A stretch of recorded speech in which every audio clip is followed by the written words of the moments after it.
আসসালামু আলাইকুম। আরেকটি ম্যাথ নিয়ে আসলাম। একটি শান্ট জেনারেটর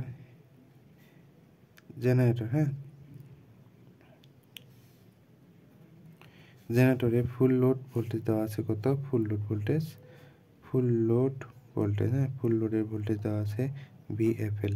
ফুল লোড ভোল্টেজ দেওয়া আছে কত? 120 ভোল্ট। এখন যদি লোড বিচ্ছিন্ন করা হয় সেক্ষেত্রে ভোল্টেজ বৃদ্ধি পেয়ে মানে নো লোড ভোল্টেজ, যখন লোড বিচ্ছিন্ন করা হলো তখন কত দাঁড়ালো? No load voltage. লোড বিচ্ছিন্ন মানে লোড নেই, সেক্ষেত্রে নো লোড ভোল্টেজ। তার ভোল্টেজ রেগুলেশন কত? এখন ভোল্টেজ রেগুলেশনের সূত্র আমরা জানি no load voltage minus full load voltage. Full load voltage, no load voltage by full load voltage divided by no load voltage মানে full load voltage divided by full load voltage. Full load voltage into 100। তাহলে আমি এখান থেকে voltage regulation পেয়ে যাবো। তো এখানে ফুল load voltage বসাই দাও, নো লোড ভোল্টেজ বসাই দাও। 150 মাইনাস 120 ডিভাইডেড বাই 120, তাই না? ফুল লোড ভোল্টেজ কত? 120 তো ইন্টু 100। এখান থেকে আমি ভোল্টেজ রেগুলেশন পেয়ে যাবো 25 পয়েন্ট সামথিং। ঠিক আছে।